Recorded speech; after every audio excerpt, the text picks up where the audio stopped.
tous, bienvenue sur ma chaîne Damsel Conero. On va évoquer ensemble le démarrage du trail. Et oui, je vous donne 10 astuces pour bien démarrer en trail running. Mais avant d'attaquer cette vidéo, je vais te demander de t'abonner, de cliquer sur la petite cloche pour ne rien rater.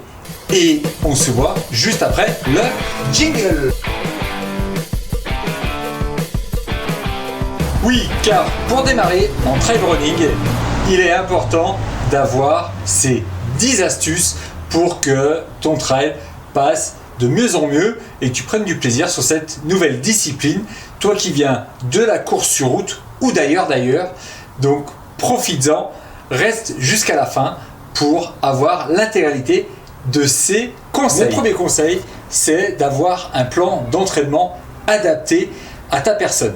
Oui, effectivement, il est très important pour démarrer et pour progresser plus rapidement en évitant les blessures, mais également en gardant toujours du plaisir dans cette nouvelle discipline, d'avoir un plan d'entraînement qui correspond à tes aptitudes physiques pour justement aller plus vite dans la progression et garder énormément de plaisir en toi chaque fois que tu vas partir courir en nature. Et pour ce faire, moi, ce que je te conseille, c'est de passer par un professionnel en la matière pour te faire un plan d'entraînement adapté. Mon conseil numéro 2, c'est notamment la base, c'est l'endurance. Et oui, pour le trail running, il va falloir travailler le foncier, ce qui va te permettre de courir de plus en plus longtemps en économisant un maximum ton énergie au cours de la course de trail. Et donc ce qui est important de savoir, c'est que ce bloc là se travaille en principe sur 4 semaines dans un plan d'entraînement adapté. Donc moi je te conseille de prendre cette astuce pour justement travailler l'endurance le plus souvent possible. Mon troisième conseil, c'est de travailler les montées et les descentes, le dénivelé, qu'il soit positif ou négatif. Cet entraînement spécifique au trail n'est qu'une succession justement de montées et de descentes. Il est donc très important pour toi de pouvoir le travailler soit en côte, soit par du fractionné en côte par exemple, soit éventuellement par des sorties longues en single, en montagne, en sentier, pour t'habituer justement à la technicité de ce nouveau terrain de jeu et justement t'approprier cette difficulté supplémentaire du trail. Si les montées sont importantes, le plus important c'est de travailler également les descentes qui sont beaucoup plus traumatisantes pour le corps que la montée finalement, car beaucoup plus technique et beaucoup plus rapide. Donc il est important de travailler et ça va avec mon deuxième conseil qui est le gainage et la proprioception. Quoi ? La proprioception. Le gainage, effectivement, il faut l'intégrer au moins une fois par semaine dans ton plan d'entraînement. Ça va te permettre de renforcer justement tes abdominaux, notamment pour travailler justement le haut du corps, qui est très importante en trail, aussi importante finalement que le bas, car il te permet de garder ton équilibre tout au long de ta course et c'est très important de le travailler à l'entraînement pour gagner en régénération musculaire ou en tout cas en économie musculaire. La proprioception, là, elle va t'aider tout simplement à travailler tes articulations pour avoir le moins en moins de maux et donc de pouvoir aller beaucoup plus loin dans ta course ou beaucoup plus rapidement dans ton trail. Mon conseil numéro 5 est tout simplement de savoir s'écouter. C'est très important d'adapter sa charge de travail en trail comme en autre sport d'ailleurs, mais notamment en trail quand vous débutez une nouvelle activité. Donc il n'est pas nécessaire d'en faire trop. 3 à 4 séances en fonction du type de trail que vous avez choisi peuvent suffire. Il suffit surtout que ces séances soient qualitatives et non quantitatives.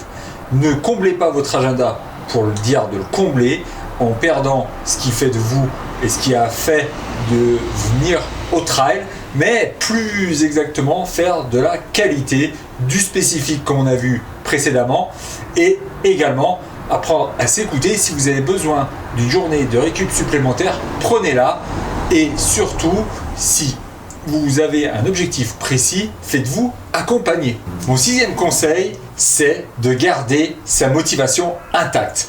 Et oui, c'est l'un des conseils les plus difficiles à tenir, mais je vais te donner 4 points qui vont te permettre assez facilement de garder ta motivation focus. Et puis, je te mets une petite vidéo que j'avais fait il y a quelques temps ici pour revenir sur le sujet.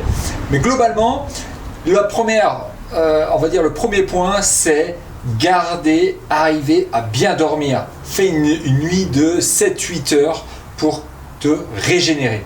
La deuxième, c'est d'avoir des compètes régulières, des objectifs réguliers. Un tous les 3 mois, ça suffit amplement, mais ça va te permettre de rester focus sur ton envie d'aller courir et d'aller t'entraîner. Ensuite, il y a également la sortie groupe du week-end, un moment convivial où tu vas pouvoir sortir avec des amis et te permettre tout simplement de te vider la tête et de prendre du plaisir en allant courir ensemble. Mon point numéro 7, c'est faire preuve de régularité, mais surtout de patience. On entend souvent dire que pour être un bon trailer, il faut environ 10 ans. En fait, c'est surtout dans la régularité que ça va se jouer. Donc il est important d'être progressif, notamment également dans vos objectifs, pour qu'effectivement vous puissiez progresser beaucoup plus rapidement que vous l'imaginez. Et sincèrement, allez-y piano, qui va piano va sano, qui va sano va lontano. Mon conseil numéro 8 concerne la marche et la marche rapide. Vous allez dire quoi? La marche, mais on parle de trail. Effectivement, c'est très très important de savoir quand est-ce qu'il faut marcher, quand est-ce qu'il faut courir, se relancer. Et cette alternance de course-marche va te permettre également de progresser, de t'économiser, d'aller plus loin, plus vite dans tes trails et surtout à terme va te faire forcément progresser parce que tu vas énormément apprendre sur toi et tu sauras à terme quand est-ce qu'il faudra courir en côte ou plutôt marcher, car il vaut mieux marcher rapidement que courir trop lentement. Mon conseil numéro 9, il correspond forcément au matériel. Bien choisir son matériel, ça a 2 notions. Une notion mentale, parce que quand on prend du bon matériel, on va avoir confiance en son matériel et donc avoir mieux confiance en soi. Et également la partie du confort, parce que ça aussi c'est très très important en trail d'être confortable dans ses chaussures, dans son sac. Je m'étends pas trop sur le sujet, je vous ferai une vidéo complète sur comment s'équiper en trail. J'en ai déjà fait quelques-unes, notamment cet hiver, mais là ce sera beaucoup plus lié au trail d'été. Mon dernier conseil finalement, mais c'est peut-être le conseil qui résume l'intégralité de cette passion, c'est le plaisir. Et oui, gardez du plaisir en venant courir, c'est le principal.